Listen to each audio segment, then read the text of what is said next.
Saludos con todos. Bienvenidos a la primera sesión de capacitación del Grupo Legal de UL Energía e Infraestructura. Hemos programado un conjunto de capacitaciones respecto del sector eléctrico con el objetivo de compartir algunos conocimientos, no solo teóricos, sino también de la práctica jurídica del día a día, ¿no? Respecto de este sector tan complejo, pero tan relevante y tan interesante y con un amplio debate jurídico de por medio, ¿no? Nuestras sesiones, como saben, se dictan cada 15 días. Esta es la primera sesión que está abocada a un marco más conceptual, más genérico, introductorio, respecto de lo que va a ser este conjunto de capacitaciones, este ciclo de capacitaciones. Para esta primera sesión, el tema que hemos previsto para compartirlo es referido a las actividades eléctricas y marco jurídico general del sector eléctrico. Este es el índice que vamos a desarrollar, ¿no? Primero vamos a hablar sobre cuáles son las actividades eléctricas que están reconocidas en el ordenamiento jurídico peruano, qué títulos habilitantes se requiere para la realización de estas actividades, ¿no? En tercer lugar, qué sistemas eléctricos existen, interconectados y aislados, principalmente. Seguidamente vamos a hablar un poco sobre los usuarios finales de electricidad, ¿no? La clasificación que existe, usuarios libres y usuarios regulados, y qué implica ello. En quinto lugar, vamos a abordar la definición del servicio público de electricidad, ¿no? Desde una perspectiva constitucional, y también sobre qué significa el servicio público de electricidad, ¿no? Principalmente. Y finalmente vamos a hacer un breve repaso sobre el marco institucional que existe en el sector eléctrico, ¿no? Vamos a hacer referencia a las principales autoridades estatales y agentes principales que interactúan en este sector para hacer posible la prestación de este servicio. Respecto del primer punto, bueno, las actividades eléctricas con reconocimiento jurídico son la actividad de generación, la actividad de transporte o de transmisión, la actividad de distribución y la actividad de comercialización. Esto lo pueden encontrar ustedes en el artículo 1 de la Ley de Concesiones Eléctricas, que de repente es la norma madre, por así decirlo, del sector eléctrico. Respecto al tema de generación, de repente lo que de manera introductoria deberíamos manejar, ¿no? De cara también a lo que va a venir en las siguientes sesiones, ¿no? Es que en general existen diferentes tecnologías de generación.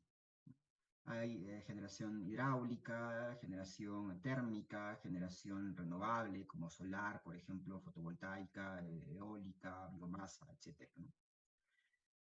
Y hay diferentes costos de generación. No cuesta lo mismo generar en base a centrales hidráulicas, no cuesta lo mismo generar electricidad en base a la quema de combustibles o en base a la energía del sol o la energía del viento, ¿no? Hay diferentes costos de generación. Otro punto relevante es que las centrales están ubicadas en diferentes lugares del país, ¿okay? No están aglomeradas en un solo punto, sino que están ubicadas en diferentes lugares del país, ¿no? Y para hacer actividad de generación, algunas se desarrollan por la libre iniciativa privada de los propios agentes y otras fueron planificadas por el Estado, ¿no? Licitadas principalmente a través de proinversión, ¿no? Entonces, ¿cómo se desarrolla la actividad de generación? Puede ser por libre iniciativa privada, ¿no? Algún interesado que quiera desarrollar un proyecto de generación eléctrica, tramita el título habilitante correspondiente ante el Ministerio de Energía y Minas e inicia su actividad de construcción, operación y mantenimiento, ¿no? Y otras, como ya mencioné, planificadas por el Estado, ¿no? El Estado organiza o observa de repente alguna necesidad de generación en algún punto específico del país, ¿no? Estructura un proyecto y posteriormente lo licita, ¿no? Principalmente a través de proinversión, como ya mencioné. Otro tema relevante es que en el caso peruano existe una multiplicidad de empresas generadoras. Muchas de ellas son públicas y muchas de ellas son privadas, ¿no? Las principales empresas generadoras públicas, por ejemplo, están Electroperú, están las centrales de Gaza, Egesur, ¿no? Egemsa, por ejemplo, también la central de Machu Picchu en Cusco, ¿no? Y también tenemos empresas privadas, ¿no? Lo importante acá de repente es entender que es un mercado, el mercado de generación eléctrica es un mercado semi-liberalizado, ¿no? hay una importante participación del sector privado por libre iniciativa privada. ¿De acuerdo? Bueno, el tema concreto económico sobre regulación del sector de generación o de la actividad de generación, lo mismo en transmisión, distribución y comercialización, se va a desarrollar con mucho más detalle en las siguientes sesiones, ¿no? Esta es una sesión, es la primera sesión del ciclo de capacitaciones y, como mencioné, digamos, el objetivo es dar una visión introductoria al mercado, al sector eléctrico peruano, ¿no?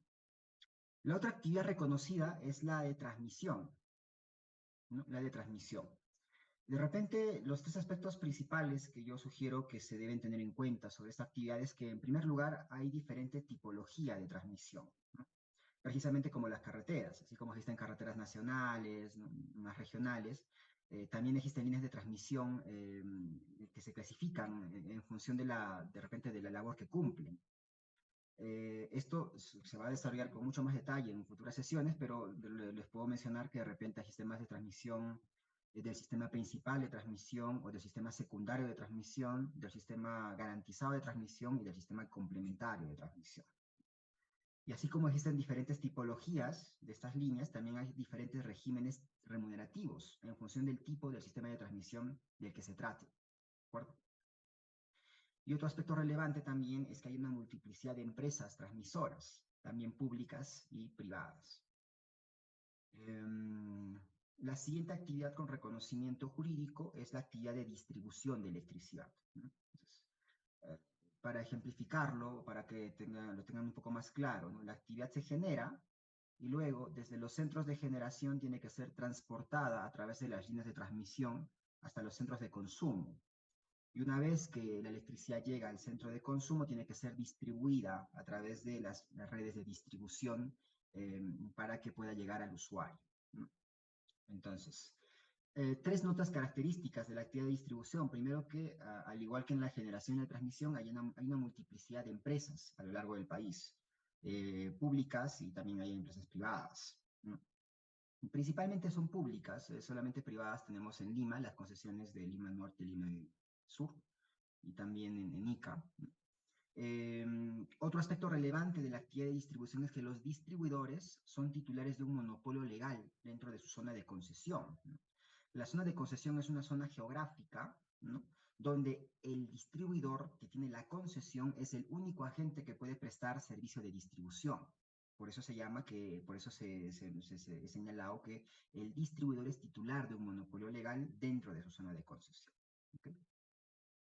Y otro tema relevante también es que, a diferencia de la actividad de transmisión, en la actividad de distribución hay un régimen remunerativo general, ¿de acuerdo? Hay una tarifa, digamos, que regula la actividad o remunera la actividad de distribución, una tarifa genérica que se llama valor agregado de distribución, ¿ok?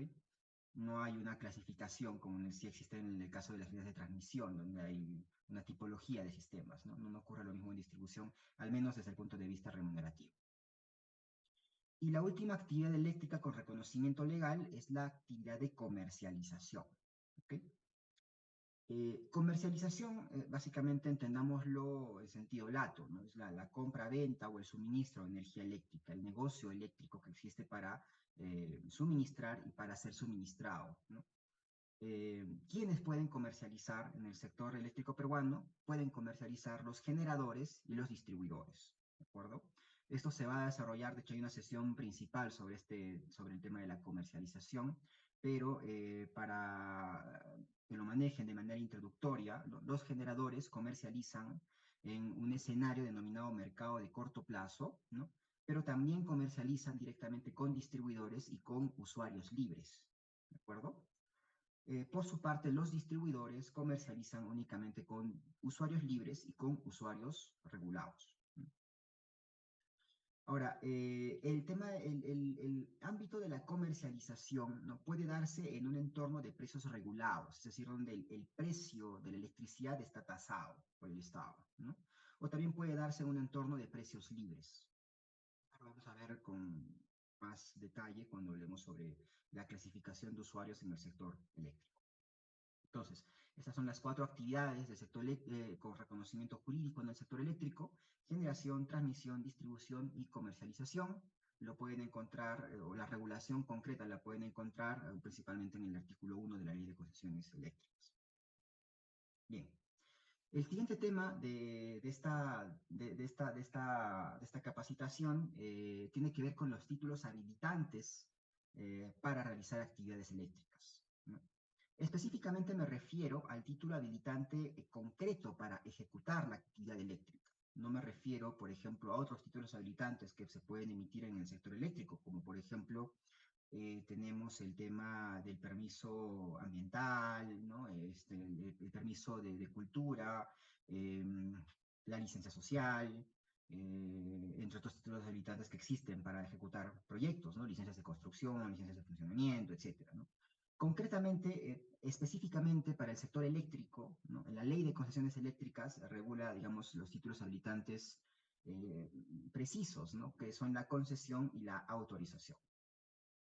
¿Cómo funcionan estos o cuándo se requieren? Para el caso de la generación, si yo quiero hacer actividad de generación, yo necesito obtener o una concesión o una autorización. Será una concesión cuando mi proyecto de generación consista en una central hidráulica con una potencia instalada mayor a 500 kilovatios. Si mi proyecto es una central hidráulica con esa potencia instalada, entonces yo necesito una concesión. O cuando se trata de una central de generación con recursos energéticos renovables, ¿no? Llámese los recursos previstos en el decreto legislativo 1002, ¿no? Eólica, solar, biomasa, mareomotriz, ¿no?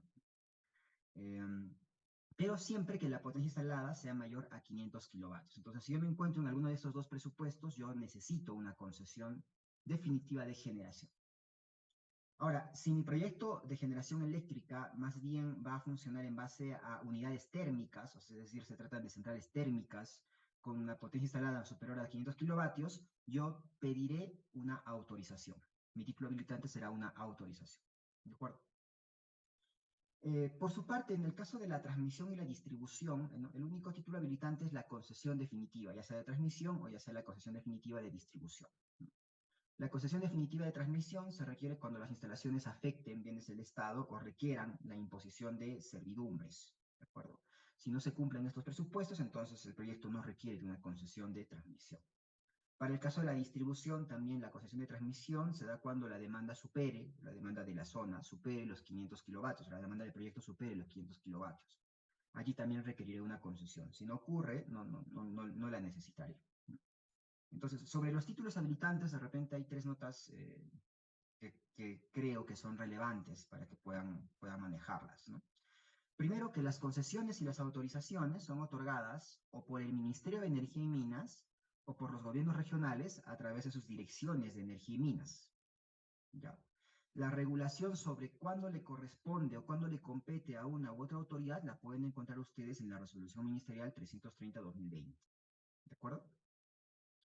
Y además que si la actividad no requiere de generación, transmisión o distribución, se puede desarrollar libremente. No quiere decir que esté vetado, que alguien que no cumpla con estas características igual requiera o pueda tramitar o solicitar una concesión o una autorización. Lo que quiero decir es que no lo necesita. ¿Okay? No lo necesita. Pero, de acuerdo con la precisión establecida en el artículo, me parece que es el 5 de la Ley de Concesiones Eléctricas, la actividad de todas maneras tiene que ser reportada al Ministerio de Energía y Minas, y además que tiene que ser ejecutada de conformidad con el marco jurídico aplicable. Principalmente se refiere a las normas ambientales y a las normas de patrimonio cultural. Bien. Otro aspecto relevante que de manera introductoria se debería manejar, ¿no? para mantener de repente la hilación con las futuras sesiones, es que existen dos tipos de sistemas eléctricos en el caso peruano. Un sistema eléctrico interconectado, denominado SEIN, un sistema eléctrico interconectado nacional, y también existen sistemas aislados, ¿no? ¿Qué es el uno y qué es el otro? El sistema eléctrico interconectado, ¿no? Como su nombre lo dice, ¿no? Es un conjunto de generadores, transmisores, distribuidores, usuarios, todos ellos interconectados, unidos a través de diferentes líneas de transmisión que circulan o que atraviesan por diferentes regiones del país, ¿no? Todos ellos interactúan, ¿no? Porque precisamente están interconectados, ¿no? Entonces, al estar interconectados, su labor tiene que ser coordinada, ¿no? Y en este caso, la coordinación de la interacción de estos agentes la realiza el Comité de Operación Económica del sistema, ¿de acuerdo? Siguiendo un criterio, llamémoslo principio fundamental económico del funcionamiento del sector eléctrico peruano, que denomina principio del mínimo costo. Significa que el COES tiene que coordinar la interacción de estos diversos agentes en el SEIN, ¿no? al mínimo costo posible. Y otro aspecto relevante es que en el sistema interconectado también coexisten diferentes tipos de usuarios. Hay usuarios libres y hay usuarios regulados, ¿no? La bondad de pertenecer al sistema eléctrico interconectado es que de repente el suministro eléctrico no depende de uno o dos generadores o de algunas líneas de transmisión, ¿no? El suministro eléctrico en concreto depende de todos los generadores del sistema, que interactúan todos ellos al mínimo costo según la coordinación del COES, ¿no? Y de las líneas de transmisión que conforman el SEIN, ¿no? Entonces acá hay por decirlo así, una especie de garantía, una alta seguridad de suministro. Por su parte, los sistemas aislados, como su nombre lo dice, son pequeñas, digamos, pequeñas demandas, o en general demandas, que no se encuentran interconectadas al SEIN, ¿no? Usuarios o conjuntos de usuarios que no se encuentran interconectados al SEIN, ¿no? Y que por lo tanto deben tener un sistema de generación o un sistema de suministro eléctrico local, ¿no? Local, ¿no?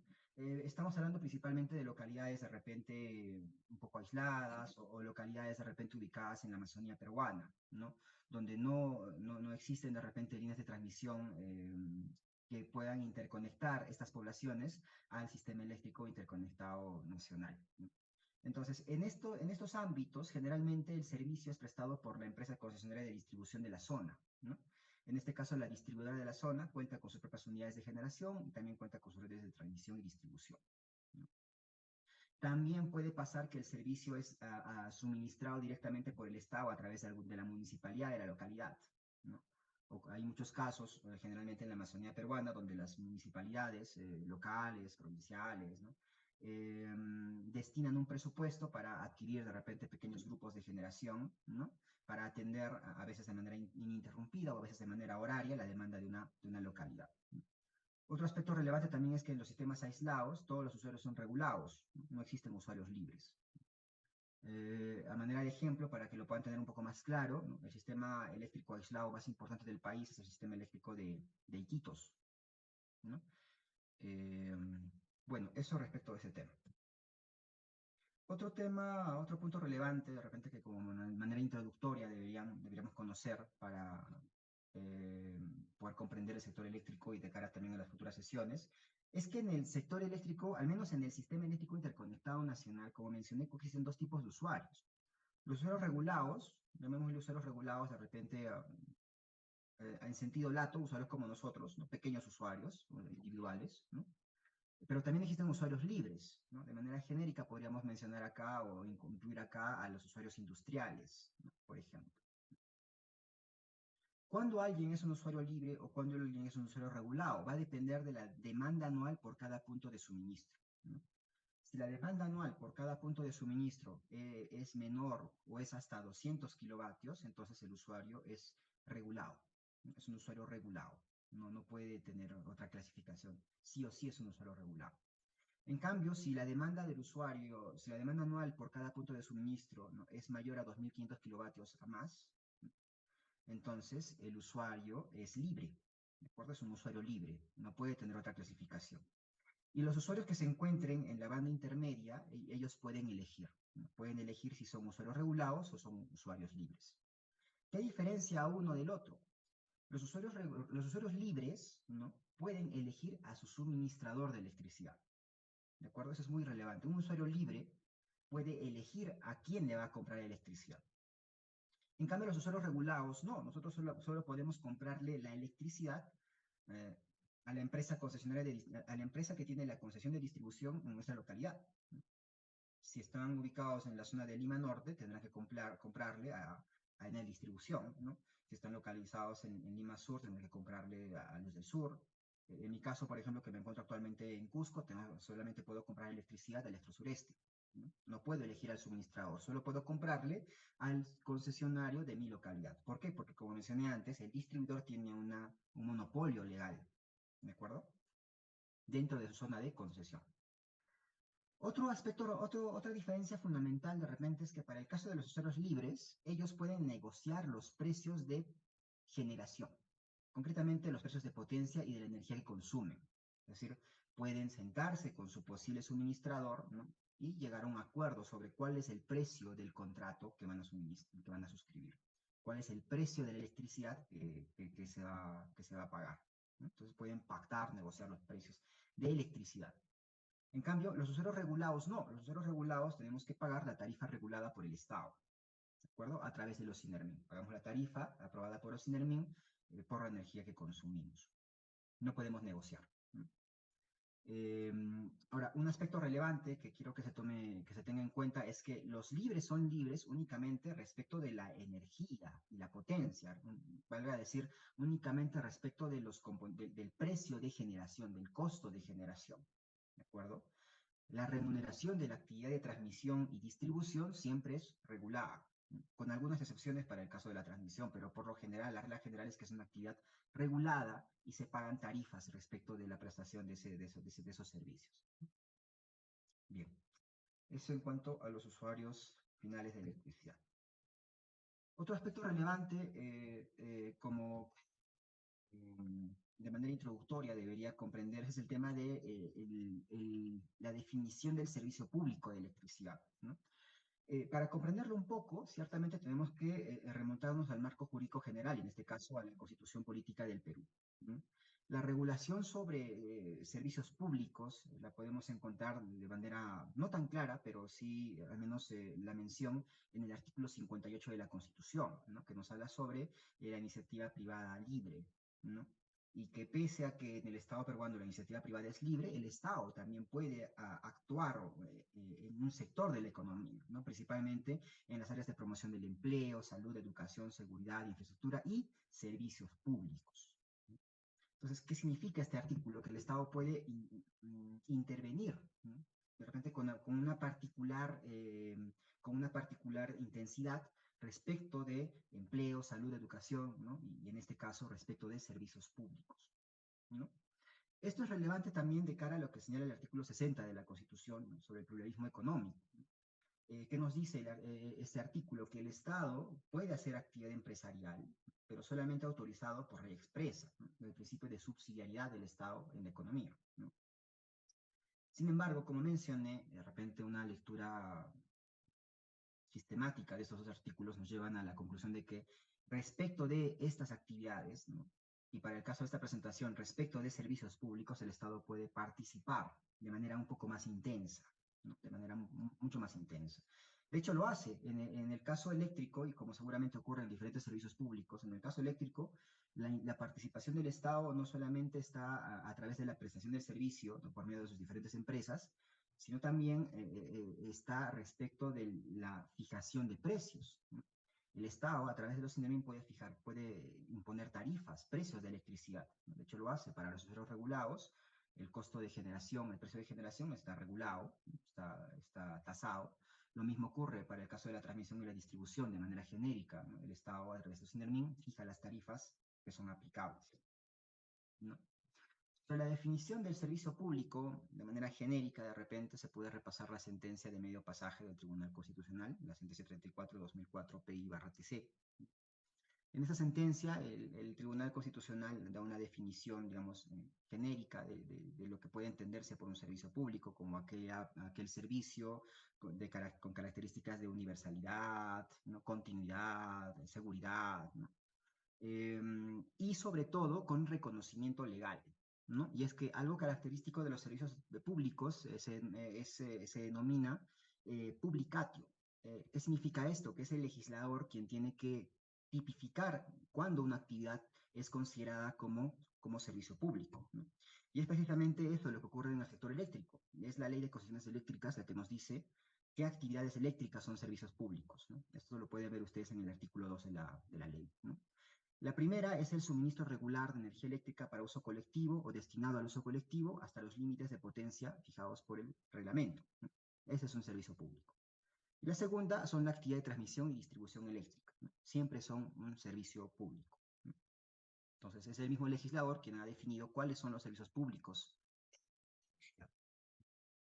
Respecto del primer tema, ¿no? Les mencioné que, digamos, el complemento de esa regulación se encuentra en el reglamento, específicamente en el artículo 2 del reglamento, ¿no? Que nos habla precisamente sobre la clasificación de usuarios regulados y usuarios libres. Por eso se concluye que el suministro regular de energía eléctrica para usuarios regulados es un servicio público, ¿no? No ocurrirá lo mismo para el caso de usuarios libres. Hablamos solamente del suministro de electricidad, ¿no? Concretamente la electricidad, ¿no? Porque recordemos, la transmisión y la distribución son siempre servicios públicos, ¿no? Y de hecho, respecto de transmisión y distribución, Ocinermin siempre aprueba tarifas, ya sea de transporte, de transmisión o de distribución, aplicables a todos los usuarios, ya sean libres o regulados. Bien, el último tema de esta sesión tiene que ver con el marco institucional del sector eléctrico, ¿no? Acá he reflejado de repente las 6 entidades principales, no digo que no haya más, pero digamos son las 6 entidades principales que interactúan en el sector eléctrico y de los que deberíamos conocer un poco, ¿no? En primer lugar está el Ministerio de Energía y Minas, ¿no? De esta entidad nacional yo resalto las siguientes tres características, que primero, el Ministerio de Energía y Minas diseña la política nacional, ¿no? Diseña, establece y supervisa la política nacional en materia de energía en general, ¿no?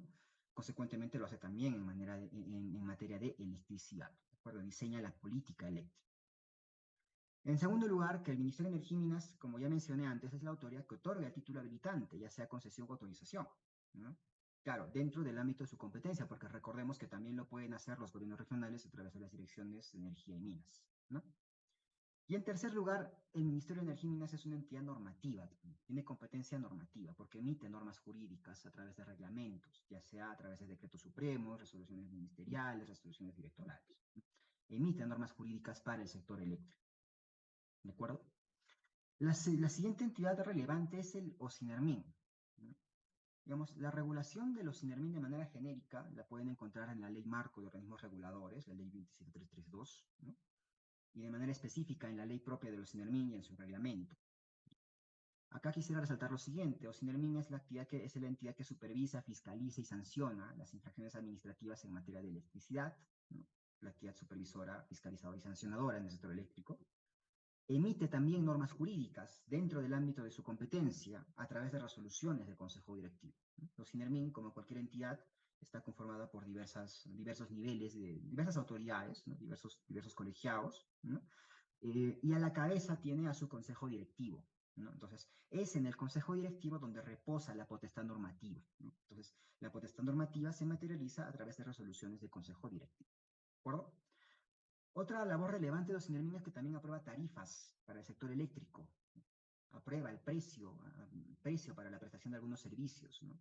Ya vimos, también puede ser en el caso de suministros de los regulados y también en transmisión y distribución, ¿no? OCINERMIN aprueba tarifas. ¿Cómo lo hace? También a través de resoluciones del Consejo Directivo, porque de acuerdo con la normativa, específicamente la Ley 27332, la potestad regulatoria en este caso radica también en el Consejo Directivo. Entonces, ustedes pueden observar resoluciones de Consejo Directivo de OCINERMIN que serán normas jurídicas cuando reflejen la potestad normativa de OCINERMIN, o que serán actos administrativos cuando aprueben tarifas, ¿no? Otra función relevante de los OCINERMIN es que resuelve las reclamaciones de los usuarios regulados, ¿no? Usuarios que de repente no están conformes con la prestación del servicio, interponen una reclamación ante la empresa prestadora, ¿no? Y en segunda instancia esa reclamación es resuelta por el OCINERMIN a través de la Junta de Apelación de Reclamos de Usuarios, ¿no? Y también el OCINERMIN puede resolver controversias entre diversas empresas del sector, relacionadas lógicamente al ámbito a las materias de su competencia. Controversias entre empresas del sector, ¿de acuerdo? Lo hace en primera instancia a través de cuerpos colegiados, ¿no? Ad hoc para cada caso, y en segunda instancia a través de su tribunal de solución de controversias. Esto lo pueden ver ustedes con más detalle, como mencioné en la ley Marco de Organismos Reguladores, en la ley de OCINERMIN y en su reglamento. Una tercera entidad relevante en el sector eléctrico, muy relevante, es el COES, ¿no? Les mencioné antes que en el caso peruano hay sistemas eléctricos, está el interconectado y los aislados. Y en el interconectado coexisten una pluralidad de agentes, y la labor de esa pluralidad es coordinada por el COES. Pues bien, el COES es una empresa privada, ¿no? Creada por ley. ¿De acuerdo? Una empresa privada creada por ley, conformada por los representantes de los diferentes agentes que participan en el sector eléctrico. Me refiero a los generadores, transmisores, distribuidores y usuarios libres. ¿Qué hace el COES como tal? Coordina la operación de corto, mediano y largo plazo del sistema eléctrico interconectado nacional al mínimo costo. Esto se va a desarrollar con mucho más detalle, me parece que en la siguiente sesión, pero de manera introductoria les menciono lo siguiente, ¿no?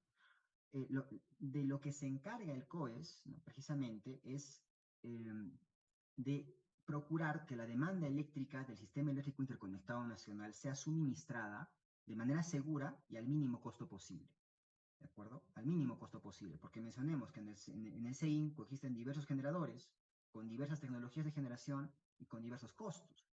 Entonces, la coordinación de cómo es que esos generadores tienen que despachar y atender el suministro eléctrico tiene que hacerse al mínimo costo y esa labor está encargada al COES. ¿No? Otra función relevante del COES es que es el planificador de la transmisión en el sistema eléctrico interconectado nacional. ¿Por qué? Porque el COES elabora y propone un instrumento de planificación que se llama Plan de Transmisión, que posteriormente es aprobado por el Ministerio. ¿De acuerdo? Entonces, de manera bianual, el COES hace un estudio de cómo es que va a crecer la demanda eléctrica, cómo es que va a crecer la generación eléctrica y cómo deberían crecer las líneas de transmisión para que la electricidad que se genere llegue al usuario de manera segura. Entonces, el COES elabora un plan, ¿no? Un plan que incluye diversas inversiones que en el tiempo deberán ser instaladas, ¿no? Para poder precisamente cumplir con su mandato de garantizar, digamos, coordinar la operación en el corto, mediano y largo plazo al mínimo costo posible, ¿no? Ahora, este no es el único instrumento de planificación de la transmisión, ¿no? También Ocinermin se encarga de aprobar un instrumento de planificación que se llama Plan de Inversiones en Transmisión. Esto lo pueden ver ustedes con más detalle en el artículo 139 de la ley del reglamento de la ley de concesiones eléctricas, y respecto al plan de transmisión lo pueden ver en la ley 28832 y también en el reglamento de transmisión. Otra autoridad relevante en el sector eléctrico es el INDECOPI, ¿no? Porque, digamos, el sector eléctrico es una actividad con cierta liberalización, ¿no? Principalmente hablando del tema de la comercialización y el tema de la generación, ¿no? Entonces, al ser una actividad meridianamente liberalizada, ¿no? Requiere del cumplimiento de las normas de competencia, ¿no? Entonces, precisamente, Indecopi es quien vigila y sanciona el incumplimiento de este tipo de normas. Otro aspecto relevante para considerar a Indecopi como una autoridad principal en el sector eléctrico es que aprueba o rechaza las operaciones de concentración empresarial en todos los sectores de la economía, ¿no? Hace el control de fusiones, control de concentraciones empresariales, ¿no? Inicialmente, estas actividades de control estaban abocadas únicamente al sector eléctrico, ¿no? Pero dadas las modificaciones efectuadas, me parece, entre el 2018 y 2020, ahora es un control generalizado, ¿no? Indecopi hace un control generalizado respecto de las concentraciones eh, generales, ¿no? en la economía peruana. Otra entidad relevante es Proinversión, ¿no? Proinversión es la entidad que promueve la inversión privada para el desarrollo de nueva infraestructura en diferentes sectores económicos, lógicamente incluye el sector eléctrico, ¿no? Proinversión, como saben, organiza licitaciones internacionales para entregar de repente en concesión el desarrollo de algunos proyectos de infraestructura, ¿no? Y los contratos que provienen de Proinversión, al menos en el caso del sector eléctrico, tienen generalmente un esquema de remuneración garantizado, ¿no? Por ejemplo, para hablar de cómo funciona Proinversión, tenemos el ejemplo del caso de las inversiones o de las inversiones previstas en el plan de transmisión, ¿no? Una vez que el COES propone el plan de transmisión y que el Ministerio lo aprueba, ¿no? Las inversiones contenidas en ese instrumento son licitadas, o su licitación es encargada, mejor dicho, a Proinversión. Y finalmente, otra autoridad relevante en el sector eléctrico es OEFA, ¿no? Se encarga de supervisar, fiscalizar y sancionar el incumplimiento de las normas ambientales, ¿no? En todos los sectores económicos, lógicamente también en el sector eléctrico, ¿no? Y también fiscaliza, supervisa y sanciona el incumplimiento de los instrumentos de gestión ambiental. Todos los proyectos, incluidos los proyectos eléctricos, ¿no? Se desarrollan en función de los instrumentos de gestión ambiental aprobados, así llámese DIA, estudios de impacto ambiental detallado y semidetallado, ¿no? Entonces, el cumplimiento de esos instrumentos también es fiscalizado y supervisado y sancionado por OEF. Bien. Bueno, con eso había concluido la primera capacitación. Estas capacitaciones, como ya mencioné, se llevan cada 15 días. Y bueno, espero que haya sido de vuestro agrado y seguiremos conversando. Muchas gracias.